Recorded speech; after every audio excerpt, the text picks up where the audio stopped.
আসসালামু আলাইকুম সবাইকে। আশা করি সবাই ভালো আছো। আমরা আজকে পত্ররন্ধ্র কেন খোলে এবং কেন বন্ধ হয় সেটা আমরা অলরেডি পড়ে ফেলেছি। এটা খুবই একটা গুরুত্বপূর্ণ টপিক ছিল। আমরা সিরিয়ালি একসাথে করে বিভিন্ন বিজ্ঞানীর মতবাদগুলো আমরা একসাথে করে পড়ে নিয়েছি। যারা ক্লাসটা করেছো নিশ্চয়ই এটা এখন পারবা এখন থেকে। তো যাই হোক, আমরা এখন পড়ব যে বাকি অংশটুকু, এটা আজকে আমরা শেষ করব। সেটা হচ্ছে যে প্রস্বেদন। আমি একটু বলে রাখি প্রস্বেদনের প্রভাবক, হ্যাঁ, কী কী কারণে প্রস্বেদন বাড়ে এবং কী কী কারণে প্রস্বেদন কমে তোমাদেরকে একটু বলে রাখি। আমরা আগামী ক্লাস থেকে আরেকটা গুরুত্বপূর্ণ টপিকে ঢুকবো, সেটা হচ্ছে সালোক সংশ্লেষণ। হ্যাঁ, তো এই পর্যন্ত যে যতগুলো লেকচার হয়েছে একটু রিভাইজ দিয়ে নিবা, গুছিয়ে ফেলবা, কারণ তার পরবর্তী লেকচারগুলো পড়ার জন্য আমার এই লেকচারগুলোর সাথে খুব একটা রিলেশন নাই, এই জন্য এগুলো একটু গুছায় রেখে দিবা। তারপর আমরা সালোক সংশ্লেষণটা পড়বো, আরেকটা টপিকে আমরা শ্বসনটা দিয়ে শেষ করবো এই চ্যাপ্টারটা, ঠিক আছে? তো আশা করি তোমরা পড়াশোনার সাথেই আছো। ওকে, আমি তাহলে শুরু করি। এখানে একটা জিনিস বলা হচ্ছে যে পত্ররন্ধ্রীয় প্রস্বেদন প্রক্রিয়া। পত্ররন্ধ্রীয়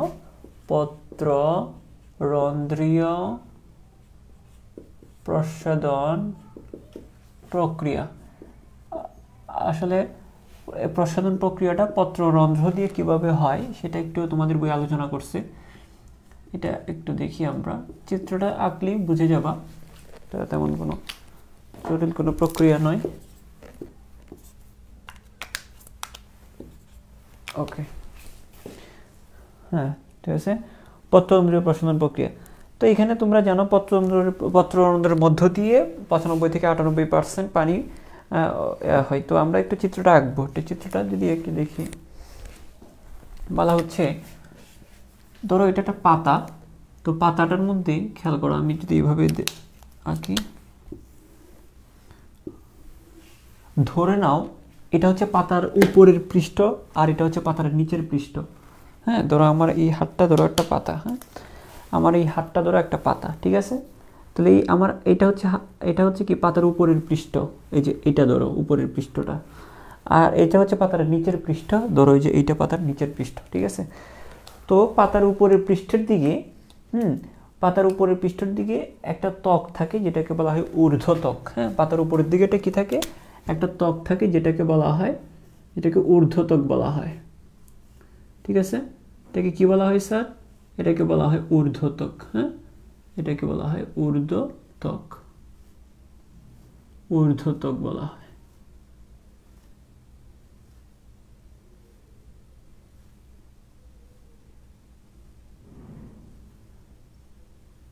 এটাকে ঊর্ধ্বত্বক বলা হয়, ঠিক আছে? ফাইন, ওকে। তো আমরা নিচের দিকে যদি আসি, আচ্ছা, এটা যদি পাতার ঊর্ধ্বত্বক হয়ে থাকে, ওকে, আমরা একটা চিন্তা করি যে এখানে আর কি থাকবে। তো আমরা এখানে লিখে ফেলি, এটা হচ্ছে ঊর্ধ্বত্বক। এটা লিখে দিই যদি, এটা হচ্ছে আমাদের ঊর্ধ্বত্বক, পাতার ঊর্ধ্বত্বক। ওকে, আচ্ছা, আমরা একটু চিন্তা করি এটার পরে আরও কিছু লম্বা লম্বা এরকম কিছু লম্বা লম্বা কোষ থাকবে। আচ্ছা, আমার হাতটা কাটলে উপরে কি পাবো? আমরা উপরের দিকে কিছু মাংস পাবো, তারপর ভিতরে কতগুলো রক্তনালী পাবো, মাঝখানে একটা হাড্ডি পাবো, এরকম পাবো না? হ্যাঁ, তো এরকমই ধরো পাতাটাকে যদি এইভাবে কেটে ফেলি, তাহলে উপর থেকে নিচ পর্যন্ত কি দেখা যায় সেটাই বলছি। তো এরকম কিছু কোষ থাকবে। আমি একটু সময় বাঁচানোর জন্য একটু অসুন্দর করে এঁকে ফেলতেছি তাড়াতাড়ি করে, ঠিক আছে? এরকম কিছু কোষ থাকবে। এই কোষগুলোকে বলা হয়, কি বলা হয় স্যার? এই কোষগুলোকে বলা হয়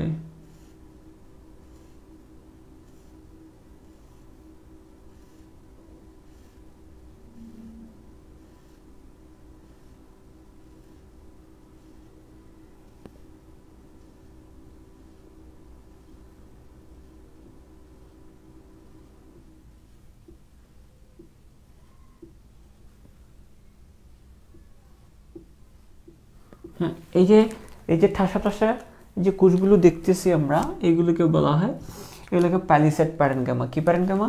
এদেরকে বলা হয় প্যালিসেড প্যারেনকাইমা। পাতার মধ্যে এদেরকে কি বলা হয়? প্যালিসেড প্যারেনকাইমা বলা হয়, ঠিক আছে? আশা করি এটা বুঝতে পেরেছি, এটা প্যালিসেড প্যারেনকাইমা। ওকে, আচ্ছা, মাঝখানে মাঝখানে থাকবে জাইলেম আর ফ্লেম। তোমরা পড়েছ, ক্লাস 10-এও পড়েছো এই কোষগুলোর সম্পর্কে বা এই কোষগুলোর নাম সম্পর্কে জেনেছ। তো জাইলেম আর ফ্লেম থাকবে মাঝখানে, একদম সেন্টারে থাকবে জাইলেম ফ্লেম, এরকম জাইলেম ফ্লেম থাকবে। ধরো এটা যদি জাইলেম হয়ে থাকে, হ্যাঁ, ধরো এই কোষগুলো কি, ধরো এই কোষগুলো হচ্ছে জাইলেম।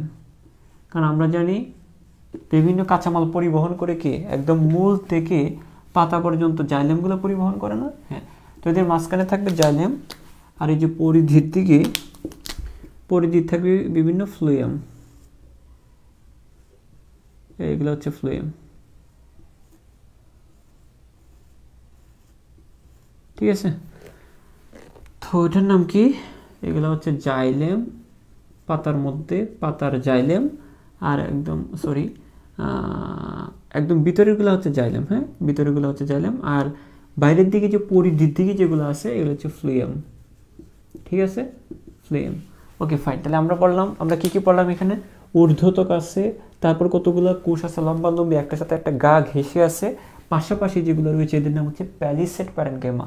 পাশাপাশি লেগে আছে যেগুলো, এগুলো হচ্ছে প্যালিসেড প্যারেনকাইমা। ওকে, তারপরে হচ্ছে কিছু ফাঁকা কিছু কোষ থাকবে, একটু খেয়াল করো, এরকম কিছু ফাঁকা কিছু কোষ থাকবে।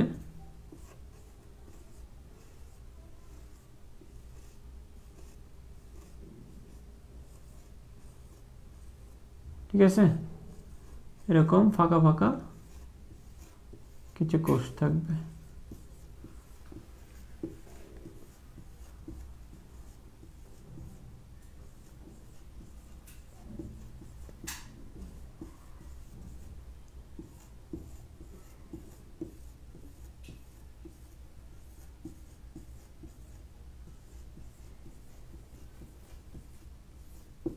এই যে এরকম ফাঁকা কিছু কোষ থাকবে। তো এই যে ফাঁকা যে কোষগুলো, এদেরকে বলা হয়ে থাকে কি, স্পঞ্জি প্যারেনকাইমা। স্পঞ্জে যেরকম ফাঁকা থাকে, এই জন্য এদেরকে বলা হয় স্পঞ্জি প্যারেনকাইমা। আর নিচের দিকে খেয়াল করো, তাহলে আমরা এই যে নিচের দিকে কতগুলো ছিদ্র থাকবে, এই যে ছিদ্রগুলো, এগুলো হচ্ছে পত্ররন্ধ্র। হ্যাঁ, এই ছিদ্রগুলো নিচের দিকে কতগুলো ছিদ্র থাকে, এইগুলো হচ্ছে কি, পত্ররন্ধ্র। তাহলে প্রস্বাদনটা আসলে হয় কিভাবে একটু খেয়াল করো। আমরা যদি এটা একটু মোটা করে দেই,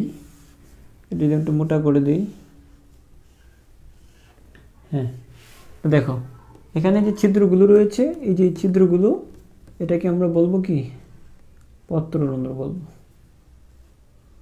ঠিক আছে, এই ছিদ্রগুলোকে আমরা পত্ররন্ধ্র বলবো। তা আমরা প্রথম থেকে যদি একটু আসি, যে দেখো কি পড়লাম এখানে, সবার উপরে যেটা আছে, আচ্ছা এখানে নিচের দিকে কিছু ত্বক থাকবে, নিচের ত্বকটাকে আমরা নিম্নত্বক বলতে পারি। নিচের ত্বকটাকে আমরা কি বলবো, নিম্নত্বক বলবো। নিচের এই ত্বকটাকে আমরা বলবো কি, নিম্নত্বক।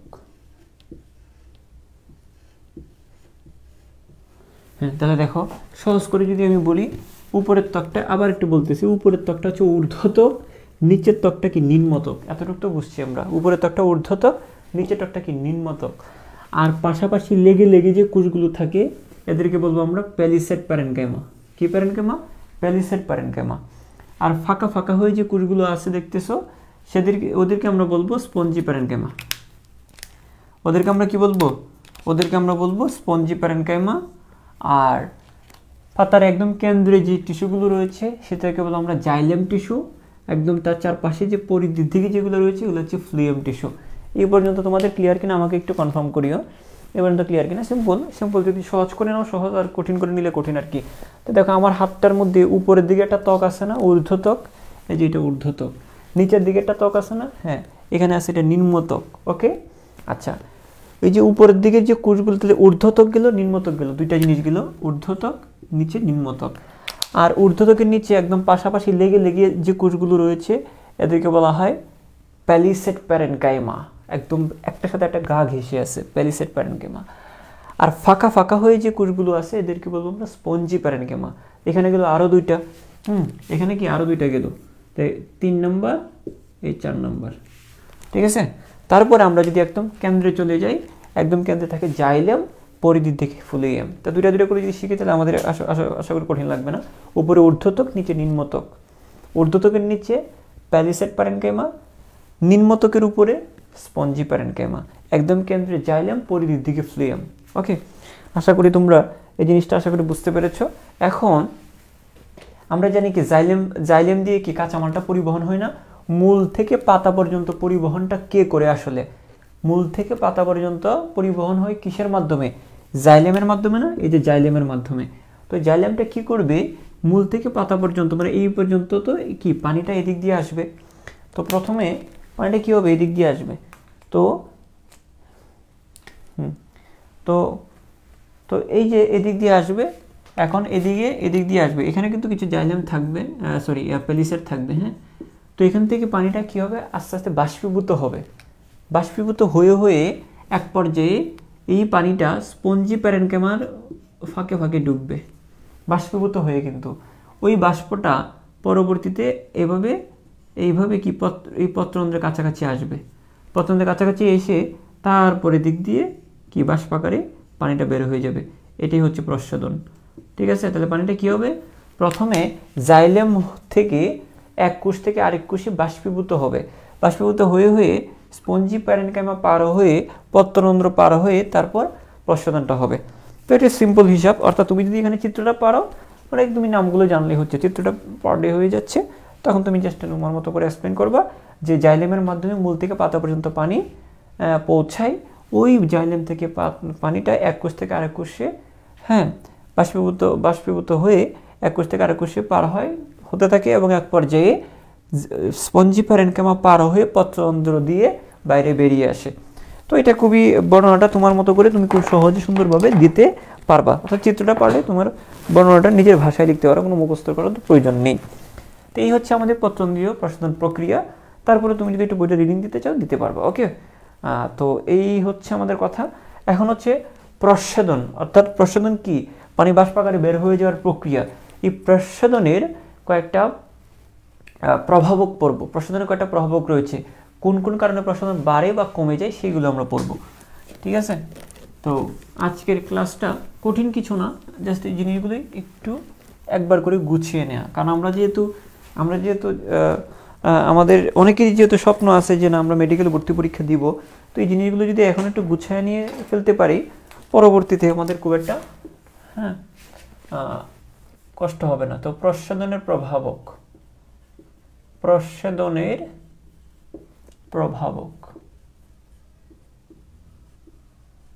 ঠিক আছে।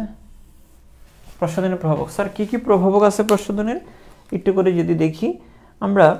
হ্যাঁ, প্রথম যদি বলি যে প্রস্বেদনের প্রভাবকগুলোকে দুইটা ভাগে ভাগ করা যায়, দেখা যায়। হ্যাঁ, একটু করে দেখা যায় প্রস্বেদনের প্রভাবক। হ্যাঁ, এদের প্রভাবক দুই ভাগে ভাগ করা যায়। এটা যে বাহ্যিক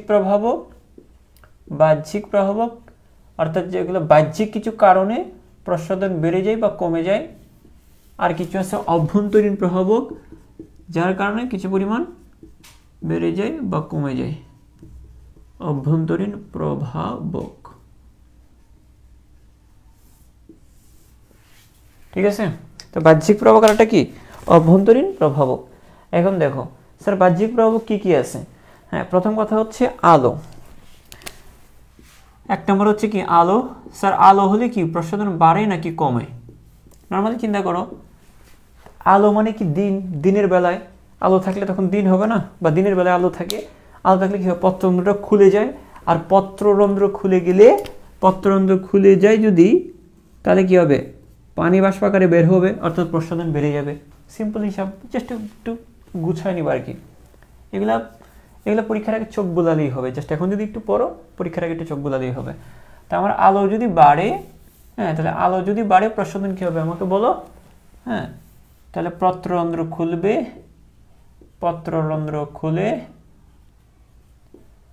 খুলে এবং কি প্রস্বেদনের হার বাড়ে। ঠিক আছে, আচ্ছা। 2 নম্বর আলোর পরে, আচ্ছা আরেকটা এমসিকিউ এখানে লাগবে যে হ্যাঁ, তাহলে ব্লু লাইটটা পত্ররন্ধ্র খোলাকে তো বেশি ত্বরান্বিত করে। কোন লাইট? Blue light. এই যে নীল আলো। হ্যাঁ, তো দেখো আমরা একটু লিখে রাখি এমসিকিউর জন্য, ব্লু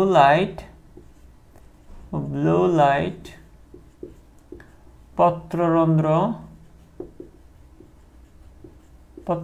খোলা ত্বরান্বিত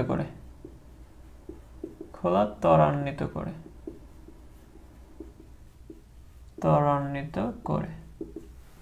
ঠিক আছে, ওকে। আমরা 2 নম্বরে আসি।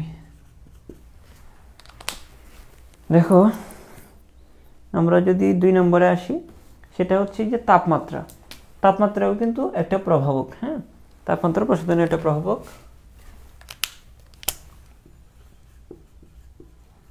তাপমাত্রা এটা একটা প্রভাবক।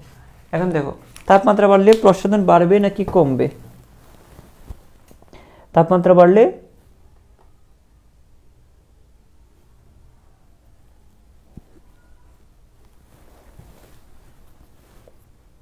হ্যাঁ, আমাকে একটু জানাও যে তাপমাত্রা বাড়লে, তুমি একটা আইডিয়া করো যে তাপমাত্রা বাড়লে, তোমরা যারা ফিজিক্স পড়েছো, টুকটাক ফিজিক্স পড়েছো 9, 10 বা ইন্টারে, এটা পারার কথা। একটু ফিজিক্সের থিওরি এখানে কাজে লাগাইতে পারো যে তাপমাত্রা বাড়লে প্রশোধন বাড়ে নাকি কমে যায়। ঠিক আছে,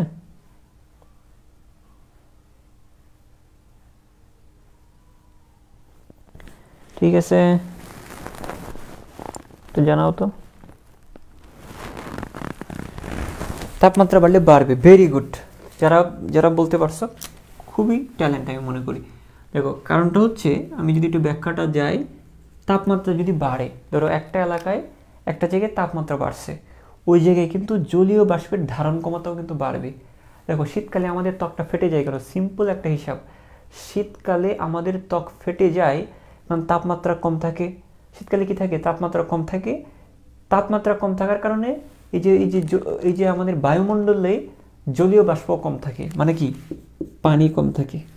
দেখো তাপমাত্রা কম, আমাদের বায়ুমণ্ডলে জলীয় বাষ্পও কি কম। যেহেতু বায়ুমণ্ডলে জলীয় বাষ্প কম থাকে, তাই আমাদের ত্বকগুলো বাষ্পের অভাবে, পানির অভাবে ফেটে যায়। ক্লিয়ার? আচ্ছা, যদি তাপমাত্রা বেশি থাকে, তো যখন তাপমাত্রা বেশি থাকে তখন বায়ুমণ্ডল কিন্তু বেশি বেশি জলীয় বাষ্প ধারণ করতে পারে। কি ধারণ করতে পারে? জলীয় বাষ্প ধারণ করতে পারে। তখন কিন্তু আমাদের ত্বকগুলো সহজে ফাটে না।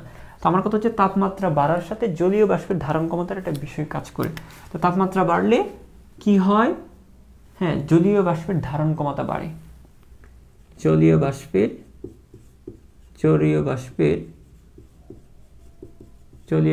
ধারণ ক্ষমতা বাড়ে। কি হয়? জলীয় বাষ্পের ধারণ ক্ষমতা কি হয়? বাড়ে। আচ্ছা, তাহলে আপেক্ষিক আর্দ্রতা কমে যায়। কি কমে যায়? আপেক্ষিক আর্দ্রতা কমে যায়। স্যার আপেক্ষিক আর্দ্রতা কি? বলতেছি দাঁড়াও। আপেক্ষিক আর্দ্রতা কমে যায়।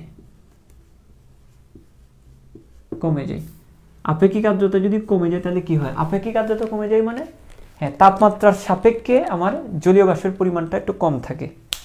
আমার কথা হচ্ছে হঠাৎ করে কোনো একটা জায়গায় তাপমাত্রা বেড়ে গেছে, তাপমাত্রা বেড়ে যাওয়া মানে ওই জায়গায় ধারণ ক্ষমতা বেড়ে যাওয়া, তার মানে তাপমাত্রার সাপেক্ষে ওই জায়গায় পানি কম আছে। তাপমাত্রা যত বাড়বে তার চাহিদাও তত বেশি থাকবে। চাহিদা বেশি থাকবে বলছি, পানি আছে বলতেছি না। তাপ ধারণ ক্ষমতা তার বেশি, তাপমাত্রার সাপেক্ষে ওই এলাকায় পানিটা কম। হঠাৎ করে ধরো এখানে আমার মনে করো এখানে 25 ডিগ্রি সেলসিয়াস তাপমাত্রা আছে। কত তাপমাত্রা? 25 ডিগ্রি সেলসিয়াস তাপমাত্রা আছে মনে করি রুমটার মধ্যে। এটাকে ধরো আমি হুট করে 30 ডিগ্রি সেলসিয়াস করে ফেললাম। তো 25 থেকে কত করলাম? 30 করলাম। তাহলে 25-এর যে পানিটা ধারণ করতে পারে বায়ুমণ্ডলটা, 25 ডিগ্রি সেলসিয়াস থাকলে যে পরিমাণ পানি ধারণ করতে পারে, 30 ডিগ্রি সেলসিয়াস আরো বেশি ধারণ করতে পারবে। তার মানে কি? ধারণ ক্ষমতা বাড়বে, কিন্তু 25-এর সাপেক্ষে 30-এ পানির পরিমাণ কম না? কারণ তাপমাত্রা, এখানেও তাপমাত্রা কম, পানিও কম, কিন্তু এখানে 30-এর সাপেক্ষে পানি তো আরো বেশি কম। কথাটা তাহলে আপেক্ষিক আর্দ্রতা কোন জায়গায় কম? যখন তাপমাত্রা একটু বেড়ে যাবে হঠাৎ করে, তখন ওই জায়গায় কিন্তু আপেক্ষিক আর্দ্রতা কম। আর আর্দ্রতা কম থাকার কারণে বেশি বেশি পানি কি করবে? বাষ্পীভূত হবে। মনে করো তোমাকে আমি যদি এইভাবে বলি, তো তোমার কাছে 5,000 টাকা আছে। তোমার কাছে কি আছে? 5,000 টাকা আছে। তো এই বয়সে তোমার কাছে 5,000 টাকা মানে এনাফ টাকা, বয়স তোমার কম, 5,000 টাকা এটাই এনাফ। হ্যাঁ, তো এখন মনে করো তো তোমার তোমার আব্বুর কাছে ধরো 5,000 টাকা আছে, তো তোমার আব্বুর কাছে 5,000 টাকা এটা কিছুই না, একবার বাইরে বাজার করতে বেরোলে 5,000 টাকা একদিনই শেষ, ঠিক আছে। তো ওনার বয়স অনুযায়ী 5,000 টাকা কিন্তু কি নয়, খুব বেশি মানে কম, 5,000 টাকা খুবই কম। তো তোমার বয়স অনুযায়ী 5,000 টাকা অনেক বেশি, কিন্তু ওনার বয়স অনুযায়ী 5,000 টাকা মানে খুবই কম। তো আমি এই জিনিসটা এটাই বোঝাচ্ছি, 25 ডিগ্রি সেলসিয়াস তাপমাত্রায় যে পানিটা আছে, ওই পানিটা যদি 30 ডিগ্রি সেলসিয়াসে থাকে, সেখানে আমরা কি বলবো, তাপমাত্রার সাপেক্ষে পানিটা কম, মানে এটাকে আমরা বলি আপেক্ষিক আর্দ্রতা কম।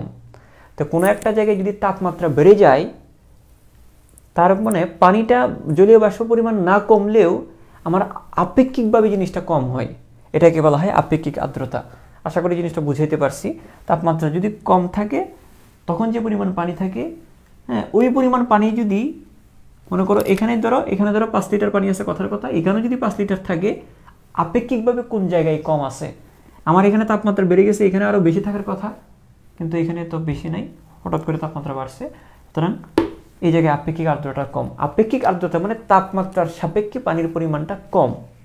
এখানে আমার হয়তো বা এখানে 5 লিটার, এখানে আমার 10 লিটার থাকার কথা, কিন্তু 5, তো আপেক্ষিক আর্দ্রতা কম।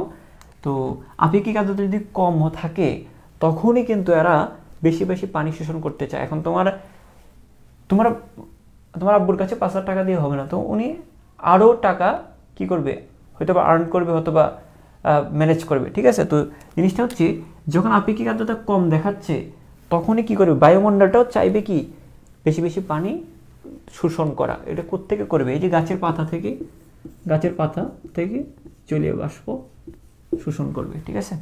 তো আমরা তাহলে বলতেছি, তাহলে গাছের পাতা থেকে জলীয় বাষ্পটা সহজে বের হবে, যেহেতু বায়ুমণ্ডলের একটা চাহিদা আছে। তখন আমরা কি বলবো, প্রস্বাদন বেড়ে যায়, তখন কি হয়, প্রস্বাদন বাড়ে। তো আমরা কি বলতে পারি, তাপমাত্রা যদি বাড়ে, জলীয় বাষ্পের ধারণ ক্ষমতাও বাড়ে, আর ধারণ ক্ষমতা বাড়ে, আর এখানে এই আমরা বলতে পারি, আরেকটা কথা বলতে পারি যে আপেক্ষিক আর্দ্রতা কমে। আপেক্ষিক আর্দ্রতা কমে যাওয়া মানে ধারণ ক্ষমতা কমে যাওয়া না, ওই তুলনায় কম, এই জন্য আবার বেশি বেশি প্রস্বাদন বাড়বে। আশা করি জিনিসটা বুঝতে পেরেছ। এটা হচ্ছে একটা বিষয়। আর এটা যদি বুঝে থাকো 3 নম্বরে, তাহলে 3 নম্বর পয়েন্টটা অটোমেটিক বুঝবা। 3 নম্বরের পয়েন্টটা তাহলে কি, তাপমাত্রা যেহেতু একটা প্রভাবক হয়ে থাকে, তাহলে আপেক্ষিক আর্দ্রতাও তো একটা প্রভাবক, তাই না। তাহলে আমরা সরাসরি এটা দিয়ে আরেকটা পয়েন্ট লিখতে পারি, বইয়ে এভাবে লেখা আছে, আপেক্ষিক আর্দ্রতাও একটা প্রভাবক, বলতে পারি না। হ্যাঁ, আমাদের বইয়ে এরকম একটা বলা আছে যে আপেক্ষিক আর্দ্রতাও একটা কি প্রভাবক। তো যদি আপেক্ষিক আর্দ্রতা বাড়লে, তোমরা জানো আপেক্ষিক আর্দ্রতা বাড়লে প্রস্বাদনটা কি হয়, আপেক্ষিক আর্দ্রতা কম হলে প্রস্বাদনটা বাড়ে। আমরা এখান থেকে এতটুকু কথা আমরা ওকে যদি বলে দিই, আপেক্ষিক আর্দ্রতা যদি কম থাকে তাহলে প্রস্বাদনটা বাড়ে,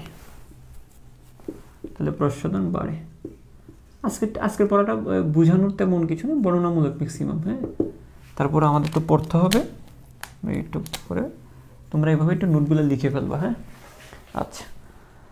তারপর হচ্ছে বায়ু প্রবাহ। হ্যাঁ, দেখো একটা জায়গায় যদি বায়ু প্রবাহিত হয়,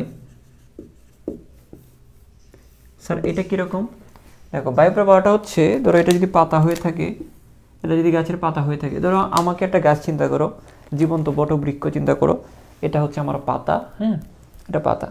এখন আমার দেখো, আমি যদি গাছ হই, এটা যদি আমার পাতা হয়ে থাকে, এই জায়গায় অনবরত কি জলীয় বাষ্প বের হচ্ছে না, জলীয় বাষ্প হচ্ছে না, প্রস্বাদন হচ্ছে না।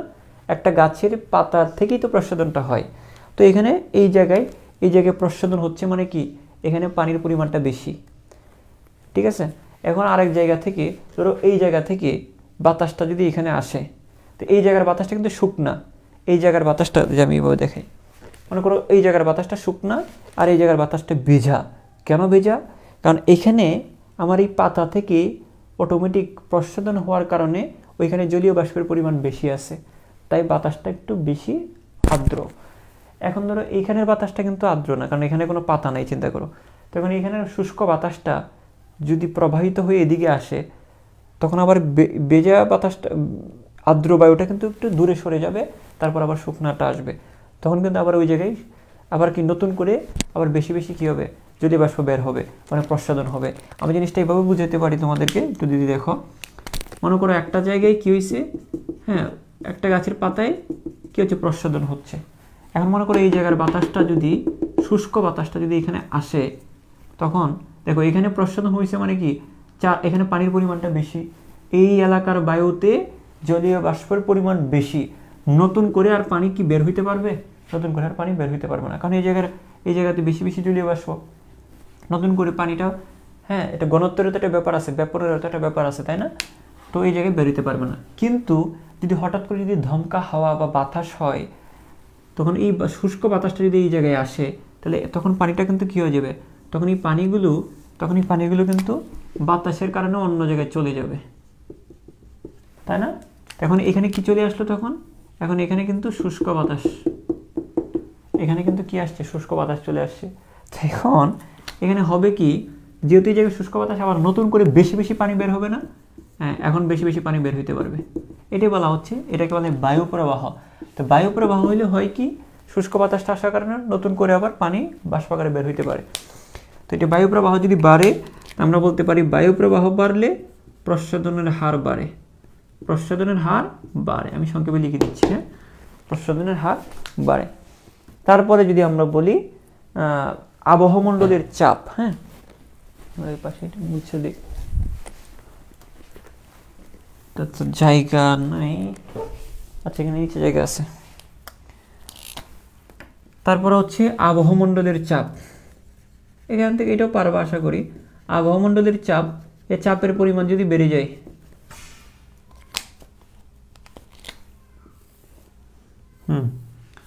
দেখো চাপের পরিমাণ যদি বাড়ে, ধরো এটা একটা গাছের পাতা, হ্যাঁ এখন মনে করো হঠাৎ করে যদি চাপের পরিমাণ বাড়ে, মানে বায়ুমণ্ডলে একটা চাপ আছে, তোমরা জানো কেমিস্ট্রি যারা পড়ছো, বায়ুমণ্ডলে স্বাভাবিকভাবে 1 অ্যাটমসফিয়ার চাপ থাকে।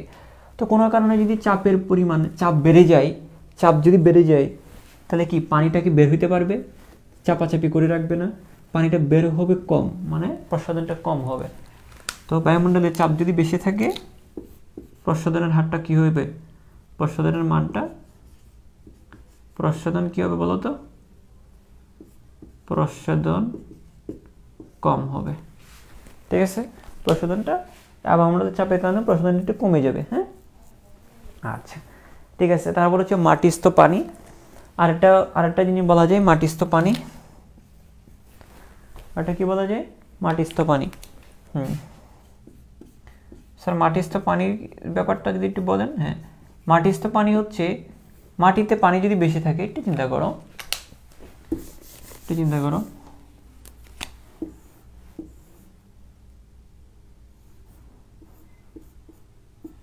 খেয়াল করো, মাটিতে যদি পানি বেশি থাকে, মাটিতে পানি বেশি থাকলে কি হবে, বেশি বেশি পানি শোষণ করবে, আর বেশি বেশি পানি শোষণ করলে বেশি বেশি প্রস্বাদন হবে, সিম্পল হিসাব না? হ্যাঁ তা পানি বেশি থাকলে প্রস্বাদনও কি হবে, প্রস্বাদনের হারও বাড়বে, ঠিক আছে? আচ্ছা আশা করি এই জিনিসটা বুঝে গিয়েছো। আর কিছু প্রভাবক রয়েছে, প্রস্বাদনের অভ্যন্তরীণ প্রভাবকগুলো আমরা একটু দেখি। প্রস্বাদনের অভ্যন্তরীণ প্রভাবক হচ্ছে, হ্যাঁ একটা হচ্ছে মূল বিটপ অনুপাত,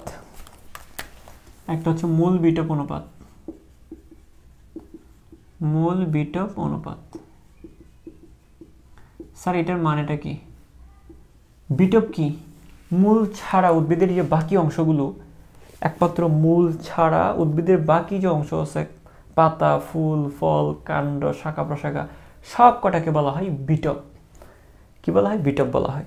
তো মূল বিটপ অনুপাতটা হচ্ছে, মূলের তুলনায় যদি বিটপ কম থাকে তাহলে প্রস্বাদন কম হবে না। ধরো একটা গাছের মধ্যে পাতা মাত্র 2টা, তো প্রস্বাদন খুবই কম হবে।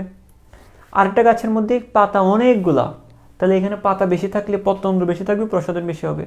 তোমরা নিশ্চয়ই শুনেছ যে শীতকালে উদ্ভিদ তার গাছের পাতা ঝরিয়ে ফেলে। গাছের পাতা ঝরে গেলে কি হয়, পাতার সংখ্যা কমে যায় এবং ওইখানে প্রস্বাদনটা কম হয় এবং পানিটা সে সংরক্ষণ করতে পারে। কারণ শীতকালে তো এমনিতেই পানি কম থাকে, তখন উদ্ভিদ কি করতে পারে, গাছ এর পাতা ঝরে গিয়ে প্রস্বাদনটা কমিয়ে ফেলে, তখন পানিটা সংরক্ষণ করতে পারে। এটা হচ্ছে মূল বিটপ অনুপাত, অর্থাৎ মূলের তুলনায় যদি বিটপ বেশি থাকে তাহলে প্রসাধন বেশি হবে, যদি বিটপ কম থাকে প্রসাধন কম হবে। ক্লিয়ার? আচ্ছা, এটা আমি লিখলাম না লাইনটা, এটা আশা করি তোমরা পারবা। আচ্ছা, তারপর হচ্ছে পাতার আয়তন ও সংখ্যা। এখানে আবার পাতা নিয়েও কথা বলেছে, বুঝে বুঝে লিখতে পারবো একবার যদি পড়ো। আর পাতার আয়তন ও সংখ্যা, হ্যাঁ, এই যে একটু আগে যেটা বললাম, আমি তো এখানে একই কথা আবার বলছে। এখানে বিটপ মানে শুধু পাতার কথা বলে নাই, কাণ্ড শাখা প্রশাখা সব মিলেই বিটপ।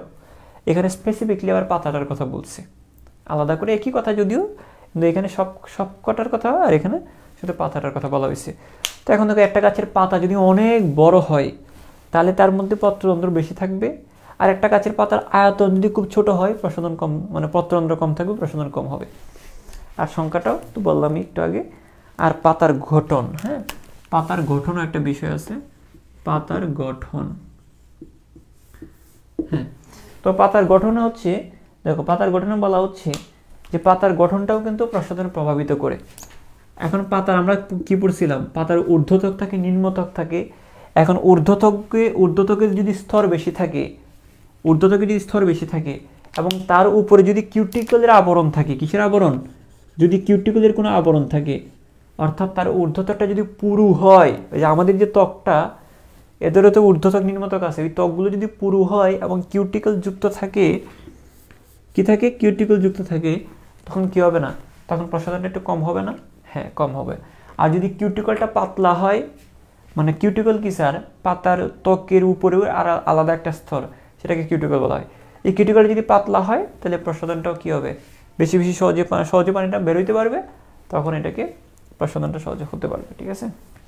আচ্ছা, ঠিক আছে, আমরা এটা বুঝলাম। এখন আমরা দেখি পাতার গঠনের বিষয়টা, এভাবে তোমরা ব্যাখ্যাটা দিবা। আচ্ছা, মেসোফিল টিস্যুতে পানির পরিমাণ, হ্যাঁ, মেসোফিল টিস্যুতে পানির পরিমাণ। স্যার মেসোফিল টিস্যু কোনটা, এটা তো বুঝি না। মেসোফিল টিস্যু হচ্ছে সিম্পল, অনলি পড়ায় ফেলছি, আমি জাস্ট একটু দৌড়ায় দিচ্ছি, একটু খেয়াল করো। তোমাদেরকে দুই রকমের টিস্যু পড়াইছি না পাতার মধ্যে, প্যালিসেড প্যারেনকাইমা আর স্পঞ্জি প্যারেনকাইমা, যে একটু আগে পড়াইলাম। ওই প্যালিসেড এবং স্পঞ্জিকে একত্রে বলা হয় মেসোফিল টিস্যু। আমি সংক্ষেপে লিখে দিচ্ছি এখানে, স্পঞ্জি, প্যালিসেড এবং মেসোফিল, প্যালিসেড প্লাস কি মেসোফিল, প্যালিসেড প্লাস স্পঞ্জিকে একত্রে বলা হয়, স্পঞ্জি প্যারেনকাইমাকে একত্রে বলা হয় কি বলা হয় স্যার, একত্রে বলা হয় মেসোফিল টিস্যু। এখন মেসোফিল টিস্যুতে যদি পানি বেশি থাকে তাহলে কি হবে, স্বাভাবিকভাবে বেশি হবে, প্রসাধন বেশি হবে, পানি কম থাকলে কম হবে। আচ্ছা, একটা জিনিস চিন্তা করো, আচ্ছা এটার পরে বলতেছি, আমি আগে এটা শেষ করে ফেলি। এটা হচ্ছে মেসোফিল টিস্যুর কথা, হ্যাঁ, মেসোফিল টিস্যুর কথা, ওকে। তারপরে যদি আমরা দেখি যে জীবনী শক্তি, হ্যাঁ, লাস্ট জিনিসটা হচ্ছে জীবনী শক্তি। একটা সুস্থ সবল গাছের মধ্যে যে হারে প্রসাধনটা হবে, একটা অসুস্থ গাছে তো ওইরকম কম হবে, তাই না, স্বাভাবিকভাবে কম হবে। তো এইগুলো হচ্ছে আমার বাহ্যিক প্রভাবক, এগুলো হচ্ছে অভ্যন্তরীণ প্রভাবক। দেখো এখানে অভ্যন্তরীণ প্রভাবগুলো সব মধ্যে গাছের ভিতরের বিষয়, হ্যাঁ, গাছের পাতা, গাছের মূল, বিটপ, তারপরে হচ্ছে পাতার সংখ্যা ও আয়তন, পাতার গঠন, হ্যাঁ, মেসোফিল টিস্যু, জীবনী শক্তি, মানে পাতা রিলেটেড বা উদ্ভিদের গঠন রিলেটেড, মানে উদ্ভিদের ভিতরকার বিষয়গুলো হচ্ছে অভ্যন্তরীণ প্রভাবক। হ্যাঁ, আর দেখো আলো তো উদ্ভিদের কোনো একটা জিনিস না, বাইরের একটা জিনিস, সেটা বাহ্যিক প্রভাবক। তাপমাত্রা সেম, বাহ্যিক প্রভাবক। আপেক্ষিক আর্দ্রতা বাহ্যিক প্রভাবক। বায়ু প্রবাহ বাহ্যিক। আবহাওয়ামণ্ডলের চাপ, মাটিস্থ পানি, মাটির পানি, এটা তো বাহ্যিক প্রভাবক হবে। তো এগুলো হচ্ছে বাহ্যিক। তুমি জাস্ট একটু করে, হ্যাঁ দেখো, তুমি যখন প্রভাবকগুলো পড়বা এভাবে পাশাপাশি লিখে রাখবা খাতায় নোট করার সময়। এই যে আমার বাহ্যিক প্রভাবকগুলো একদিকে, আমার অভ্যন্তরীণ প্রভাবকগুলো একদিকে, পাশাপাশি এভাবেই সংক্ষিপ্ত আকারে নোটটা করে রাখবা। কারণ বইয়ে পৃষ্ঠা শুধু লিখে রাখছি, কারণ এই জিনিসগুলো আমরা এমনিতে পারবো, জাস্ট একটু যদি এভাবে গুছিয়ে লিখে রাখি। এতটুকু বুঝছি কিনা বলো, এতটুকু বোঝা গিয়েছে কিনা আমাকে একটু জানাও।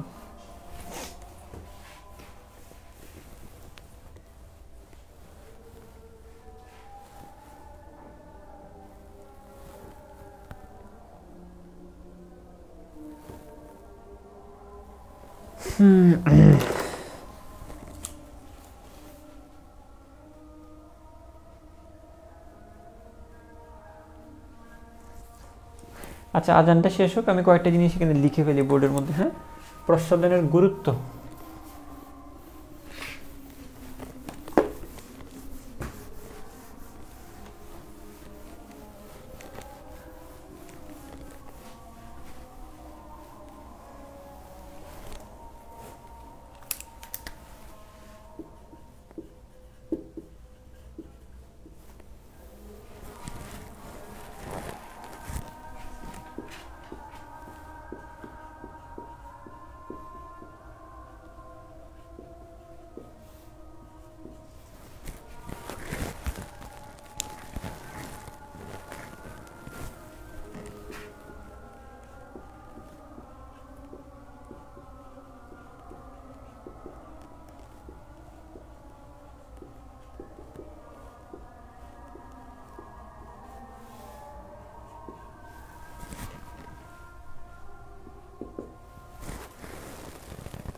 নিচে দেখা যাচ্ছে?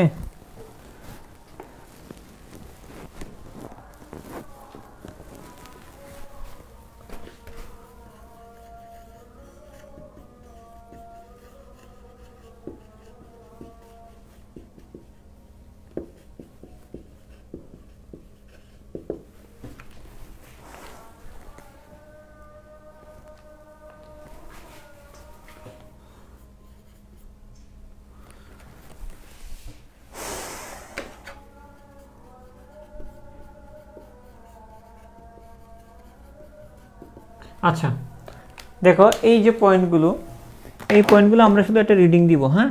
এগুলো কিন্তু আবার ভয় পাইও না যে স্যার এতগুলো জিনিস কেমনে মুখস্থ করবো, না, এটা মুখস্থের জিনিসটা তুমি জাস্ট কয়েকটা জিনিস, আমি তো আগেই বলছি যে আজকের পড়াগুলো বুঝার তেমন না, জাস্ট কয়েকটা জিনিস একটু গুছিয়ে নেওয়া জাস্ট এই পর্যন্তই।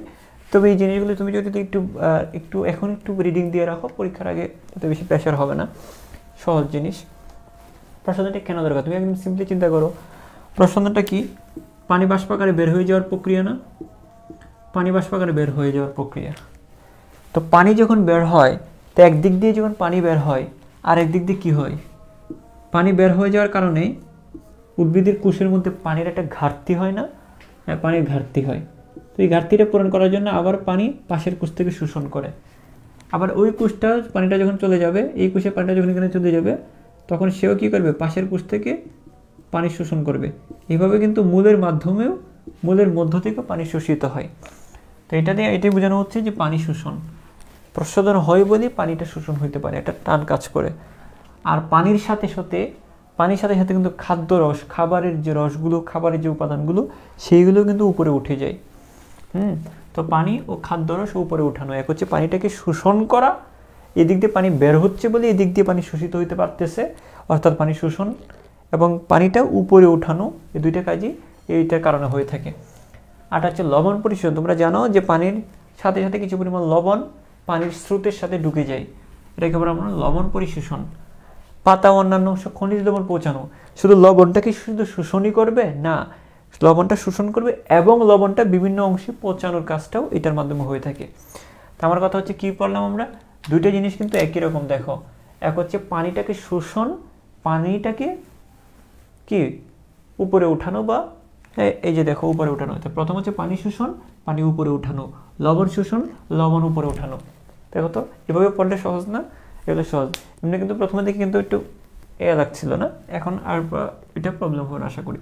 তারপরে দেখো, সকল কোষে পানি সরবরাহ, এবং এই যে উদ্ভিদের কোষগুলো প্রত্যেকটা কোষে পানি সরবরাহ করবে, প্রত্যেকটা কোষে পানি সরবরাহ করবে, অর্থাৎ এই যে এক কোষ থেকে এক কোষ, আরেক কোষ থেকে আরেক কোষে এইভাবে পানিটা সরবরাহ হবে, অর্থাৎ সকল কোষে পানি সরবরাহ হচ্ছে। তারপর হচ্ছে সালোক সংশ্লেষণ। আমরা জানি সালোক সংশ্লেষণ প্রক্রিয়ায় কী লাগে? পানি কার্বন ডাইঅক্সাইড লাগে না? পানি কার্বন ডাইঅক্সাইড মিলে গ্লুকোজ তৈরি হয়, গ্লুকোজ এবং অক্সিজেন তৈরি হয়, তাই না? এই যে পানিটা সালোক সংশ্লেষণ প্রক্রিয়ায় যে পানিটা লাগে সেটা কোত্থেকে আসে? এই প্রসাধন প্রক্রিয়ায়। হ্যাঁ, তারপর হচ্ছে পাতায় উপযুক্ত তাপ নিয়ন্ত্রণ করা, পাতার মধ্যে পাতায় উপযুক্ত কি নিয়ন্ত্রণ করা? তাপ নিয়ন্ত্রণ করা। এভাবে পানিটা এইভাবে বের হয়ে যাচ্ছে বলে পানির সাথে কিছু পরিমাণ তাপও বের হচ্ছে, তাই পাতার একটা নির্দিষ্ট তাপমাত্রা মেনটেন হচ্ছে। তো দেখো পানি বের হচ্ছে, পানির সাথে কিছু পরিমাণ তাপ নিয়ন্ত্রিত হচ্ছে, তো এটাই বলা হচ্ছে এখানে পাতায় উপযুক্ত তাপ নিয়ন্ত্রণ। তারপরে দেখো এখানে সবচেয়ে গুরুত্বপূর্ণ যে পয়েন্টগুলো, এগুলো হয়তো বা তোমরা মনে রাখতে পারবা, কিন্তু এমসিকিউতে এই জায়গাটাতে আমরা একটু মিস করে যাই। যেটা কয়েকটা জিনিস আছে এখানে, দুইটা জিনিস আছে, এই যে কোষ বিভাজন এবং শক্তি নির্গমন, এগুলো আমরা একটু ভুল করে ফেলি এমসিকিউতে যখন দেই, আমাদের কাছে একটু অবাক লাগে, স্যার কোষ বিভাজন এবং দৈহিক বৃদ্ধি কেমনে হয়? দৈহিক বৃদ্ধি কেমনে হয়? দেখো একটা জিনিস চিন্তা করো, একটা কোষে যখন পানিটাকে শোষণ করবে, কোষটা একটু ফুলবে না? কোষটা একটু ফুলবে বা কোষটা একটু স্ফীত হবে, আর এই কোষের স্ফীতি হওয়া থেকে কোষটা বিভাজিত হওয়ার জন্য উদ্দীপনা পেয়ে থাকে। কি হয়ে থাকে? বিভাজিত হওয়ার উদ্দীপনা হয়ে থাকে। এইভাবে একটা কোষ বিভাজিত হয়। আমি আবারও বলি, একটা কোষ যখন পানি শোষণ করে কোষটা স্ফীত হয়, আর স্ফীত হলে সে বিভাজিত হওয়ার উদ্দীপনা পায়, আর বিভাজিত হওয়ার উদ্দীপনা পাইলে সে বিভাজিত হয়। তো এটাই হচ্ছে কোষ বিভাজন, মনে থাকবে এটা। এটা যেন এটা ম্যাক্সিমাম ভুল করবে, তো আশা করি তোমরা এটা ভুল করবে না, এটা মাথায় রাখবা, মনে রাখবা। তাই এটা হচ্ছে কোষ বিভাজন। 2 নম্বর হচ্ছে কোষ যদি বিভাজিত হয়, একটা উদ্ভিদের দেহ বা দৈহিকভাবে বৃদ্ধি পাবে না, এটা দৈহিক বৃদ্ধিও পারবে। তো একটা কোষ বিভাজিত হবে এবং এটা দৈহিক বৃদ্ধিটাও হবে, ঠিক আছে? তারপর হচ্ছে শক্তি নির্গমন। স্যার শক্তি নির্গমনটা কি স্যার? শক্তি নির্গমনটা হচ্ছে, খেয়াল করো, শক্তি নির্গমনটা হচ্ছে যে এখানে তাপশক্তির কথা বলা হচ্ছে, যে পানির সাথে কিছু পরিমাণ তাপও বা তাপশক্তি নির্গমিত হয় সেটা বলা হচ্ছে। তারপর হচ্ছে অভিস্রবণ প্রক্রিয়া। অভিস্রবণ প্রক্রিয়া কি সিম্পল, এক কোষ থেকে আরেক কোষে পানি, হ্যাঁ, অভিস্রবণ মানে হচ্ছে কি এক কোষ থেকে আরেক কোষে পানি যাওয়াটাকেও এটা এক ধরনের অভিস্রবণ প্রক্রিয়া। হ্যাঁ, এটা এখানে হয়ে থাকে। পাতায় ছত্রাক আক্রমণ রোধ, এটাও একটা গুরুত্বপূর্ণ পয়েন্ট। হ্যাঁ, তাহলে এমসিকিউতে দিয়ে দেয়। হ্যাঁ, পাতায় ছত্রাক আক্রমণ রোধ মানে কি স্যার, ধরো পানি যখন বের হয় তখন পানির সাথে কিছু পরিমাণ লবণও কিন্তু বের হয়। এই লবণগুলো পাতার মধ্যে, পাতার গায়ে লেগে থাকে। পানিটা তো বাষ্প হয়ে উড়ে যায়, পানি তো একটা বাষ্প, সেটা বাষ্প হয়ে উড়ে যেতে পারে, কিন্তু পানির সাথে সাথে যখন কিছু পরিমাণ লবণ বের হয়, লবণটা তো আর বাষ্প না, লবণটা তো আর উড়ে যেতে পারে না বায়ুমণ্ডলে, লবণটা পাতার গায়ে আটকে থাকে। ঠিক আছে, লবণটা কী হয়ে থাকে, পাতার গায়ে আটকে থাকে। আমরা অনেক সময় ঘুমালে আমাদের মুখের চারপাশে কিছু জিনিস আটকে থাকে না? হ্যাঁ, অনেকেরই আছে ঘুম থেকে উঠলে, হ্যাঁ, বা আমাদের চোখের মধ্যে কিছু জিনিস আটকে থাকে না? তো এখানে জিনিসগুলো হচ্ছে এরকম যে পানিটা বের হওয়ার সময় কিছু জিনিস এখানে আটকে থাকবে, এটা হচ্ছে লবণ। ওই লবণগুলো থাকার কারণে কি কোনো ছত্রাকে আক্রমণ করতে পারে না। যদি কোনো ছত্রাক তার মধ্যে আসে, তার কাছে আসে, ওই লবণগুলো ছত্রাকটাকে মেরে ফেলে। এটাই বলা হচ্ছে যে পাতায় ছত্রাক আক্রমণ রোধ। তো দেখো কোথা থেকে কোথায় নিয়ে গেল পড়াটা। তারপরে এবার মনে রাখতে হবে যে প্রস্বাদন হওয়ার কারণে পাতায় খনিজ লবণের উপস্থিত থাকে এবং ওই লবণগুলোর কারণে ছত্রাকের আক্রমণ থেকে রোধ হয়। তারপর হচ্ছে খাদ্য পরিবহন। দেখো মূল থেকে পাতা পর্যন্ত খাদ্য পরিবহন কিভাবে হয়। ও আচ্ছা, মূল থেকে এখানে খাদ্য পরিবহন বলতে মূলত এখানে কি বোঝানো হচ্ছে, খাদ্য পরিবহন বলতে হচ্ছে যে একটা জিনিস চিন্তা করো, এখান থেকে পানিটা যখন এক কোষ থেকে আরেক কোষে যাচ্ছে, ধরো এইখান থেকে এই কোষ থেকে পানিটা এই কোষে যাচ্ছে, তখন কি ওই কোষের খাবারটা কি এই কোষে যাবে না? পানির সাথে কিছু পরিমাণে খাবারও এক কোষ থেকে আরেক কোষে স্থানান্তর হবে, এটাই বোঝানো হয়েছে। তো এটা মুখস্থ করতে যাও না, যদি মুখস্থ করতেই হয় 3টা পয়েন্ট মুখস্থ করবা। এক হচ্ছে কোষ বিভাজন, প্রস্বাদনের কারণে কোষ বিভাজন। দেখো পড়াটা থেকে কোথায় গেছে, তো এটার মনে রাখতে হবে। এগুলো ব্যতিক্রমগুলো সারা বেশি পছন্দ করে। তো প্রস্বাদনের কারণে কী হইতে পারে, কোষ বিভাজন হইতে পারে, দৈহিক বৃদ্ধি হইতে পারে, আর পাতায় ছত্রাক আক্রমণ রোধ হইতে পারে। আর বাকিগুলোতে এমনি তো বোঝা যায়। হ্যাঁ, এমনি তো বোঝা যায়, আশা করি পারবা। আচ্ছা, এখানে কোনো কনফিউশন আছে কিনা আমাকে জানো, আশা করি কনফিউশন নাই।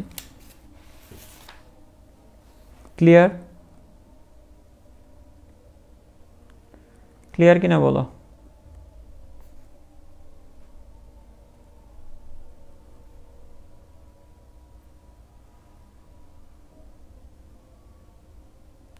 হাতি উড়ে পাখি উড়ে লবণ, না ভাইয়া আজকে না, সাজেশন সেশনটা আমরা আগামী ক্লাসে শুরু করবো। হ্যাঁ, মানে ওইটা আমরা, যেহেতু সাজেশন সেশন একটা গুরুত্বপূর্ণ টপিক, এটা একদম প্রথম ঘন্টা থেকে, মানে প্রথম মিনিট থেকে আমি সাজেশন শুরু করব। এবং সবাইকে আজকের ক্লাসটা যারা করতেছো সবাইকে জানায় রাখি, তোমরা অবশ্যই হ্যাঁ ওই ক্লাসটা একটু গুরুত্বের সাথে করবা। সাজেশন থেকে প্রশ্ন হয়। আচ্ছা, এখানে কোনো কনফিউশন তো নাই মনে হয় না।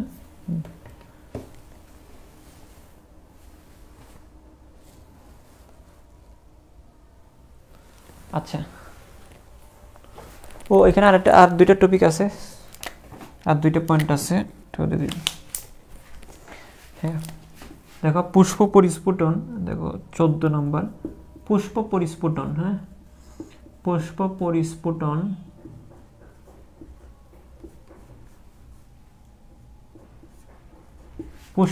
পরিস্ফুটন ও ফল সৃষ্টি। পুষ্প পরিস্ফুটন ও ফল সৃষ্টি। পুষ্প পরিস্ফুটন ও কি সৃষ্টি, ফল সৃষ্টি। আর হচ্ছে বৃষ্টিপাত,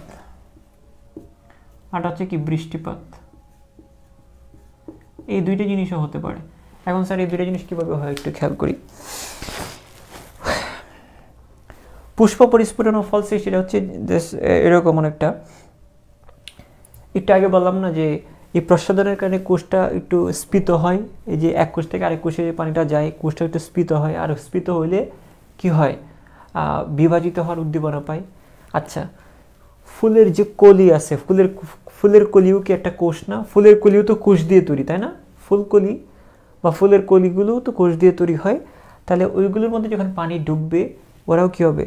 প্রস্ফুটিত হবে, অর্থাৎ স্ফীত হবে। অর্থাৎ পুষ্পগুলো, মানে জাস্ট এভাবে মাথায় রাখো, এই প্রস্বাদন হলে ফুলের যে কলিগুলো সেগুলো ফোটার জন্য উদ্দীপনা পায়, অর্থাৎ পুষ্প পরিস্ফুটন। পরিস্ফুটন মানে ফুল ফোটাতে উদ্দীপনা দিবে এই প্রস্বাদনটা। হ্যাঁ, আর যদি ফুল ফুটলে ফল সৃষ্টি হবে, এটা তো খুব স্বাভাবিক, এটা মনে রাখবা। তো ফুল ফোটা ফল সৃষ্টি, মানে ফুল ফোটাকে এইভাবে বোঝানো হয়েছে একটু কঠিন শব্দ দিয়ে, পুষ্প পরিস্ফুটন।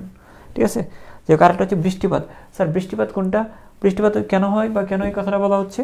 বৃষ্টিপাত বলা হচ্ছে যে কারণ এই যে পানিটা বাষ্পাকারে বের হচ্ছে, ওই পানিটা যাচ্ছে কোথায়? ওইটা কি আকাশে মেঘ হচ্ছে না?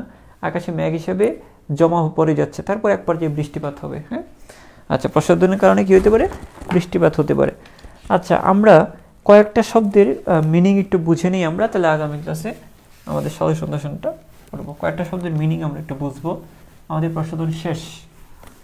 আমরা এই চ্যাপ্টারে 3টে পড়া আছে, একটা হচ্ছে প্রস্বাদন, একটা হচ্ছে সালোক সংশ্লেষণ, আর একটা হচ্ছে শ্বসন।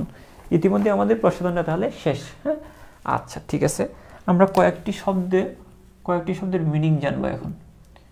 কয়েকটি শব্দ, স্যার কি শব্দগুলো? এক নম্বরে যদি আমরা আসি, যে অভিশ্রবণ। হ্যাঁ, অভিশ্রবণটা কি? আমি সংজ্ঞাটা লিখবো না, জাস্ট বুঝা দিচ্ছি। সংজ্ঞাটা হুবহু বইয়ের থেকে দেখে নিবা, আমি জাস্ট কীভাবে মনে রাখবো সেটা বলে দিচ্ছি। অভিশ্রবণ বলা হচ্ছে, হ্যাঁ, একই দ্রাবক বিশিষ্ট দুটি ভিন্ন ঘনত্বের দ্রবণ যখন একটি বৈষম্যবদ্ধ পর্দা দ্বারা পৃথক করা থাকে, তখন কম ঘনত্বের দ্রবণ থেকে বেশি ঘনত্বের দ্রবণের দিকে দ্রাবক, হ্যাঁ, পরিবাহিত হওয়ার যে প্রক্রিয়া, তাকে আমরা বলবো অভিশ্রবণ। স্যার কিচ্ছু বুঝি নেই, আবার একটু বলেন। হ্যাঁ, বলতেছি, আমি তোমাকে ধরো এটা হচ্ছে একটা বৈষম্যবদ্ধ পর্দা। স্যার এটা কি? এটা হচ্ছে একটা ধরো বৈষম্যবদ্ধ পর্দা। এখন এই জায়গাটা একটু ক্লিয়ার করি। এটা একটা পর্দা, আপাতত চিন্তা করো এটা কি একটা পর্দা। কেমন পর্দা? বৈষম্যভেদ্য। বৈষম্যভেদ্য মানে কি? বৈষম্যভেদ্য মানে হচ্ছে এটার ভিতর দিয়ে কেউ ঢুকতে পারবে, কেউ ঢুকতে পারবে না, এটাকে বলে বৈষম্যবদ্ধ। মনে করো তুমি ক্লাস 9-এর ক্লাসে, তোমাকে কি এখন ঢুকাবে না? তো কিন্তু একটা ক্লাস 9-এর বাচ্চা না, ক্লাস 9-এর ক্লাসরুমে ঢুকতে পারবে, তাহলে তার জন্য এটা ভেদ্য, তোমার জন্য কিন্তু এটা অভেদ্য। তো কারোর জন্য বেদ্য, কারোর জন্য অভেদ্য, এটাকে বলা হয় বৈষম্য ভেদ্য। তো এখানে আসলে কার জন্য বেদ্য স্যার? এখানে হচ্ছে তোমরা জানো পানি আর চিনি মিশালে, পানি প্লাস চিনি মিশালে কি হয়? শরবত হয় না? শরবত হয়। এখানে পানিটাকে কি বলা হয়? এখানে পানিটাকে বলা হয় দ্রাবক। এখানে পানিটাকে বলা হয় দ্রাবক, চিনিটাকে কি বলা হয়? দ্রব। স্যার শরবতটাকে কি বলা হয়? দ্রবণ। তো দেখো দ্রাবক, দ্রব প্লাস ইকুয়াল টু দ্রবণ। তো এই বৈষম্যবদ্ধ পর্দার মধ্য দিয়ে সবসময় মনে রাখবা। আচ্ছা আমাকে বলো, পানিটা ক্ষুদ্র নাকি চিনিটা ক্ষুদ্র? পানি তো একটা খুবই ক্ষুদ্র একটা অণু, তাই না? পানি তো একটা অণু, এটা তো খুবই ক্ষুদ্র। আর চিনিটা তো দানার আকারে থাকে, চিনিটা একটু বড়। তাহলে চিন্তা করো, তাহলে বোঝাই যাচ্ছে দ্রাবকটা ক্ষুদ্র হয়, দ্রবটা একটু বড় হয়। তা দ্রাবকটা ক্ষুদ্র, দ্রবটা একটু কি আকারে, দ্রবের কণাগুলো বড় হয়।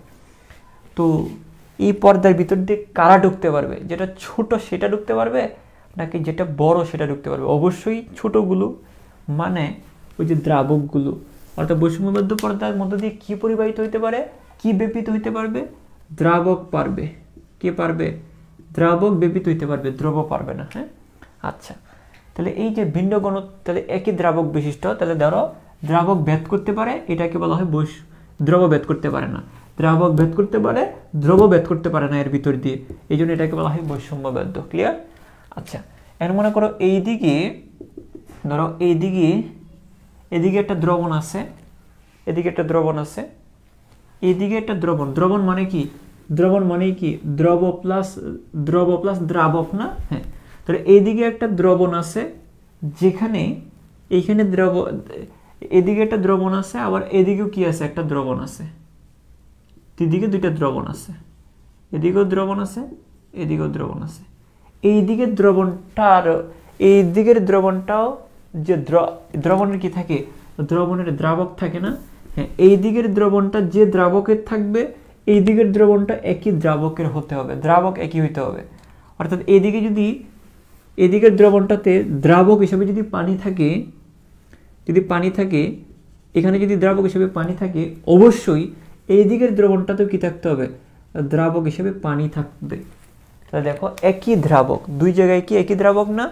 তা দেখো এদিকের দ্রবণটাতে দ্রাবক হিসেবে যদি কি থাকে, আমি এখানে লিখি, দ্রাবক হিসেবে যদি পানি থাকে, এদিকেরটাতেও কি থাকতে হবে, দ্রাবক হিসেবে পানি থাকতে হবে।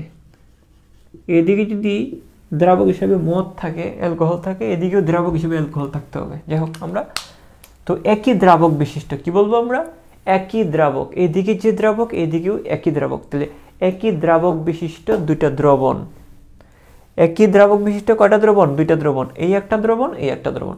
তো একই দ্রাবক বিশিষ্ট দুইটা ভিন্ন ঘনত্বের দ্রবণ।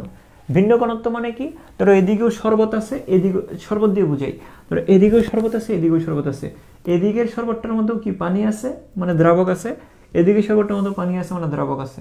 দুই দিকে শরবত মানে কি একই দ্রাবক বিশিষ্ট, ভিন্ন ঘনত্বের। ভিন্ন ঘনত্বের মানে কি, একদিকে শরবতটা একটু বেশি মিষ্টি আর একদিকে শরবতটা একটু কম মিষ্টি, মানে ভিন্ন ঘনত্বের মানে এইটা। তাহলে একই দ্রাবক বিশিষ্ট ভিন্ন ঘনত্বের দুইটা দ্রবণ যদি একটা বৈষম্যবদ্ধ পর্দা দিয়ে পৃথক করা হয়, তখন ধরো আমি ধরে নিচ্ছি এদিকেরটার মধ্যে বেশি ঘনত্ব, এদিকেরটা হচ্ছে কম ঘনত্ব, তখন কি হবে, তো বেশি ঘনত্ব মানে কি, এখানে চিনিটা বেশি, বেশি ঘনত্ব মানে কি বেশি, এখানে চিনি বেশি, এখানে ঘনত্ব বেশি, হ্যাঁ ঘনত্ব বেশি, ধরো এটার ঘনত্ব বেশি মানে কি, চিনি বেশি পানি কম। আর এখানে ঘনত্ব কম মানে কি, এই দ্রবণটার ঘনত্ব কম মানে হচ্ছে সরি, এটা ঘনত্ব কম মানে হচ্ছে কি, চিনি কম পানি বেশি,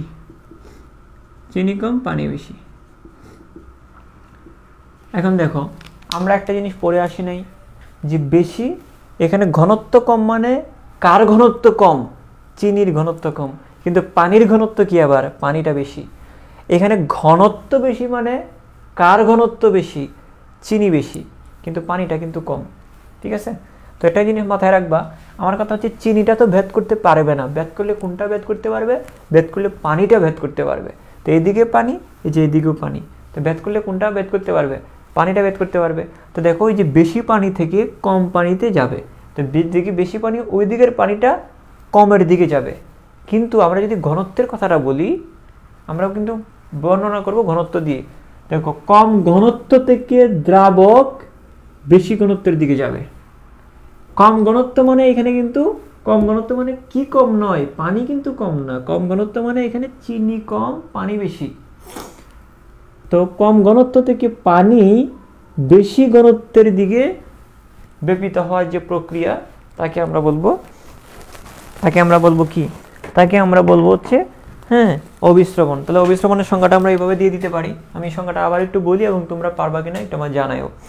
সেটা হচ্ছে দুটি একই দ্রাবক বিশিষ্ট, এদিকেও পানি এদিকেও পানি, তো একই দ্রাবক বিশিষ্ট দুটি ভিন্ন ঘনত্বের দ্রবণ একটা বৈষম্যবদ্ধ পর্দা দিয়ে পৃথক করা থাকলে কম ঘনত্বের দ্রবণ থেকে বেশি ঘনত্বের দ্রবণে দ্রাবক পদার্থ ব্যাপিত হওয়ার যে প্রক্রিয়া, তাকে আমরা কি বলবো, অবিশ্রবণ বলবো। এই যে বেশি কম ঘনত্ব থেকে বেশিতে যাবে, কে যাবে, চিনি না। কিন্তু মনে হচ্ছে যে স্যার কম থেকে বেশিতে কেন যায়, আমরা তো জানি বেশি থেকে কমে যায় না।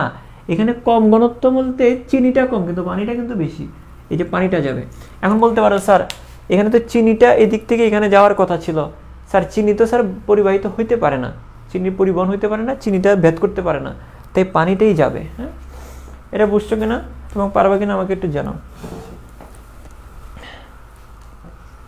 এটা পারবা কিনা তাড়াতাড়ি জানাও। Hurry up.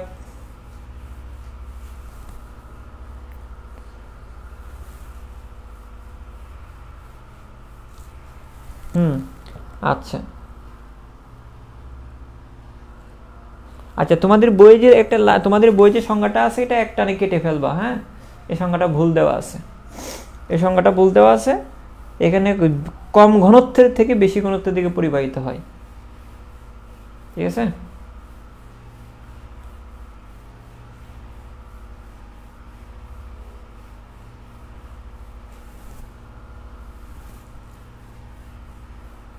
ওকে ফাইন, এটা ঠিক করে নিও বইতে, এটা ঠিক করে নিও। আচ্ছা, তারপর হচ্ছে ব্যাপন। ব্যাপন, ব্যাপনটা কি স্যার? ব্যাপনটা হচ্ছে, হ্যাঁ ব্যাপনের ক্ষেত্রে আবার ঠিক আছে, এটা কিন্তু কম ঘনত্ব থেকে বেশি ঘনত্ব, এটা হচ্ছে অবিশ্রবণ। আর ব্যাপনের ক্ষেত্রে কি বলবা, কোনো পর্দা টর্দা থাকবে না। হ্যাঁ, একই একই তাপমাত্রা হচ্ছে আপনি বেশি ঘনত্ব থেকে কম ঘনত্বের দিকে। ব্যাপনে কোনো পর্দা টর্দা নেই, কি বলবা, বেশি ঘনত্ব থেকে কম ঘনত্বের দিকে হ্যাঁ পরিবাহিত হওয়া, কোনো পদার্থ পরিবাহিত হওয়া। ঠিক আছে, আচ্ছা 3 নম্বরে যদি আমরা আসি, এটাকে ব্যাপনকে আবার কি ইংলিশে ডিফিউশনও বলা হয়। আচ্ছা, তারপর হচ্ছে অবিশ্রবণিক চাপ। অবিশ্রবণিক চাপ, অবিশ্রবণিক চাপ স্যার, অবিশ্রবণিক চাপটা কি? অবিশ্রবণিক চাপ হচ্ছে, ধরো হ্যাঁ একটা জিনিস চিন্তা করো, অবিশ্রবণিক চাপটা আমি একটু এভাবে দেখাই। এটা যদি অবিশ্রবণ হয়, এটা অবিশ্রবণ, তাহলে অবিশ্রবণিক চাপ কি স্যার? একটু খেয়াল করো, ধরো এটা একটা পর্দা আছে, এটা একটা পর্দা, এবং এদিকে দেখো, এদিকে একটা দ্রবণ রাখছো, তুমি কি রাখছো? একটা দ্রবণ, মানে এদিকে তুমি শরবত রাখছো, একটা শরবত, আর এদিকে আরেকটা শরবত না, এদিকে ধরো তুমি দ্রাবক রাখছো। দ্রাবক মানে কি? পানি রাখছো। তাহলে এদিকে একদম সাদা পানি আর এদিকে শরবত, মানে একদিকে দ্রবণ আর একদিকে দ্রাবক রাখা হয়েছে। তখন তখন তখন খেয়াল করবা, তখন দেখবা যে দ্রাবকটা যে হ্যাঁ যে চাপ প্রয়োগ করে, তো বৈষম্যতা ঝিল্লি ভেদ করে দ্রাবকের হ্যাঁ অধিকঘন দ্রবণের দিকে প্রবেশ সম্পন্ন। তা দেখো এখন কি করতে চাইবে, এখন দ্রাবকগুলো এদিকে দ্রবণ রাখা হয়েছে, এটার ঘনত্ব স্বাভাবিকভাবে বেশি।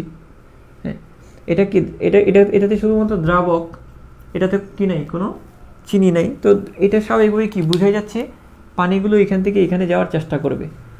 এখন দেখো, তাহলে এই যে এখান থেকে এখানে যাওয়ার জন্য এই দ্রাবক থেকে দ্রবণে পানিটাকে আটকানোর জন্য যে পরিমাণ চাপ তোমাকে প্রয়োগ করতে হবে, মানে এটা তো এইভাবে অটোমেটিক পানিটা এখানে আসতে চাইবে, ওই পানিটাকে আসার জন্য যে পরিমাণ উল্টা চাপ প্রয়োগ করতে হবে, ওই চাপটাকে আমরা বলি অবিশ্রবণিক চাপ। সংজ্ঞাটা পড়লে এখন ক্লিয়ার হয়ে যাবে। হ্যাঁ, এটাকে কি বলবো? অবিশ্রবণিক চাপ। ঠিক আছে, তাহলে এক পাশে দ্রবণ আর এক পাশে দ্রাবক থাকলে এই দ্রাবকটাকে সম্পূর্ণরূপে হ্যাঁ দ্রাবকের প্রবাহটা সম্পূর্ণ বন্ধ করতে যে চাপ প্রয়োগ করতে হয় তাকে বলা হয় অবিশ্রবণিক চাপ। তারপর আমরা 3 নম্বরে যাই। আমরা আচ্ছা, প্লাজমোলাইসিস। হ্যাঁ, প্লাজমোলাইসিসটা একটু দেখি। প্লাজমোলাইসিস স্যার এটা কি? প্লাজমোলাইসিসটা হচ্ছে, ধরো এটা কি, ধরো এটা যদি একটা কোষ হয়, এটা হচ্ছে কোষ ঝিল্লি। আচ্ছা খেয়াল করো, এটা যদি একটা কোষ হয়ে থাকে, এটা একটা কোষ ঝিল্লি। কোষ ঝিল্লি কিন্তু একটা বৈষম্যবদ্ধ পর্দা। আচ্ছা, কোনো কারণে যদি কোষ থেকে পানিটা বের হয়ে যায়, পানি তো একটা দ্রাবক, এটা যদি একটা বৈষম্যবদ্ধ পর্দা হয়, কোষ ঝিল্লি যদি বৈষম্যবদ্ধ পর্দা হয়, কোষ ঝিল্লি যদি কি হয়, কোষ ঝিল্লি একটা বৈষম্যবদ্ধ পর্দা, তো কোষ ঝিল্লি যদি একটা পর্দা হয়, তাহলে কোষের ভিতর থেকে পানিটা বাষ্পাকারে বের হয়ে যাবে, তা অবিশ্রবণ প্রক্রিয়া বের হয়ে যাবে না। তো পানিটা যদি কোনো কারণে বের হয়ে যায়, তখন কোষটা এরকম চুপসে যাবে না, এরকম চুপসে যাবে। যেমন তুমি আঙ্গুরকে যদি তুমি কিসে রাখো, আঙ্গুরকে যদি তুমি চিনির পানিতে রাখো, আঙ্গুরের ভিতরের পানিটা বাইরে বের হয়ে যাবে, তখন প্রোটোপ্লাজমগুলো সংকোচন হবে। এই প্রোটোপ্লাজমের যে সংকোচন তাকে বলা হয় প্লাজমোলাইসিস। এক কথায় আমরা কি বলবো, বহি অবিশ্রবণ হচ্ছে, কোষের ভিতর থেকে পানি বের হয়ে যাওয়াটাকে বলা হয় বহি অবিশ্রবণ। আর এই বহি অবিশ্রবণের কারণে যদি কোষটা সংকুচিত হয়ে যায়, তাকে বলা হয় প্লাজমোলাইসিস বা প্রোটোপ্লাজম সংকোচন। প্লাজমোলাইসিস বা কি, একে আমরা বলবো প্রোটোপ্লাজম সংকোচন। প্রোটোপ্লাজম সংকোচন, প্লাজমোলাইসিস বা কি, প্রোটোপ্লাজম সংকোচন। ঠিক আছে, আচ্ছা তারপর 3 নম্বর, তারপর হচ্ছে টার্জিডিটি বা রসস্ফীতি। টার্জিডিটি বা কি, টার্জিডিটি বা রসস্ফীতি। রসস্ফীতিটির উল্টাটা, রসস্ফীতি হচ্ছে কি উল্টাটা। টার্জিডিটি মানে কি, ওই যে ধরো অন্তঃবিশ্রবণ যদি হয়, উল্টা ঘটনাটা হয় অন্তঃবিশ্রবণ, মানে পানি ভিতরে ঢুকতেছে, এটাকে বলা হয় অন্তঃবিশ্রবণ। অন্তঃবিশ্রবণ কারণে কি স্ফীত হয়ে যাবে না কোষটা, একে বলবো আমরা টার্জিডিটি বা রসস্ফীতি। ঠিক আছে, আচ্ছা। আর রসস্ফীতি থাকা অবস্থায়, এখন দেখো একটা কোষ রসস্ফীত হইলে, যদি একটা কোষ স্ফীতি অবস্থায় তার কোষপ্রাচীরের গায়ে যে চাপ প্রয়োগ করবে, ওই চাপটাকে বলা হয় টার্গার প্রেশার। কি বলা হয়? টার্গার প্রেশার। যে চাপ প্রয়োগ করবে তাকে কি বলবো আমরা? টার্গার প্রেশার। এই ওয়ার্ডগুলো একটু মিনিংটা জেনে রাখবো। হ্যাঁ, টার্গার প্রেশার। আরটা হচ্ছে ইমভাইবিশন। লাস্ট ইমভাইবিশন তোমরা পড়েছ, এটা তোমরা ক্লাস 8এও ছিল, পড়ছিলাম। ইমভাইবিশন হচ্ছে কি, আমি সংজ্ঞাটা যদি বলি এভাবে, ইমভাইবিশন হচ্ছে যে কলয়েড জাতীয় শুকনা বা অর্ধ শুকনো পদার্থের তরল পদার্থ শুষে নেওয়ার যে প্রক্রিয়া, তাকে বলা হয় ইমভাইবিশন। যেমন তুমি মনে করো, একটা তোমাকে সহজ উদাহরণ দিই, তুমি যে খাতায় লিখো, ওই খাতায় যে কোনো একটা, হ্যাঁ, পুরাতন খাতার একটা পৃষ্ঠা তুমি একটা কোণা তুমি যদি একটু পানিতে রেখে দাও, একটা কোণা একটু পানিতে রেখে তুমি শুয়ে গেলা, সকালে উঠে কি দেখবা পুরা পাতাটা ভিজে আছে বা পুরো পৃষ্ঠাটা ভিজে আছে। এটা কেন? এই পুরো পেজটা ভিজে যায় কেন? কারণ তুমি কিন্তু শুধুমাত্র কোণাটা, একটা পৃষ্ঠার বা একটা পেজের কোণা তুমি পানিতে রাখছো, বাকি পুরো জিনিসটা কেন ভিজে গেছে? ওই যে শুষে নিবে, টেনে নিবে পানিটা, বাটি থেকে ওই পানিটা টেনে নিবে। অর্থাৎ এখানে যে পেজটা, এটা কিন্তু একটা কলয়েড জাতীয় পদার্থ, কলয়েড জাতীয় একটা শুকনা পদার্থ। এর কি ক্ষমতা আছে? পানি শুষে নেওয়ার একটা ক্ষমতা আছে। যে এই যে শুষে নেওয়ার যে প্রক্রিয়াটা, একে বলা হয় ইমভাইবিশন। ইমভাইবিশনের সংজ্ঞাটা আমি আবারও বলতে পারি, যে কলয়েড জাতীয় শুকনা বা অর্ধ শুকনো পদার্থের তরল পদার্থ শুষে নেওয়ার যে প্রক্রিয়া, তাকে বলা হয় ইমভাইবিশন। তো আশা করি তোমাদের এই জিনিসটা ক্লিয়ার। হ্যাঁ, তো বুঝতে পেরেছো? আমাকে একটু জানাও। আচ্ছা, ক্লিয়ার কিনা আমাকে জানাও। সরি।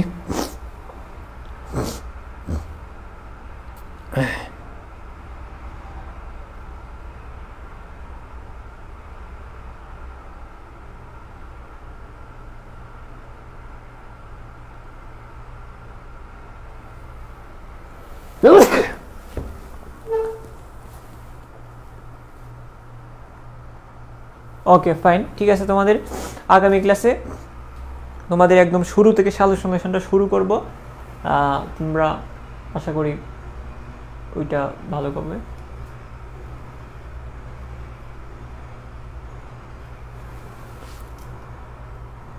হ্যাঁ, আমার ক্লাসে ফিলিংসটা দিলাম না, আমি একটু হঠাৎ করে অসুস্থ হয়ে গেলাম, তো অসুস্থতা নিয়েই ক্লাসটা নিলাম।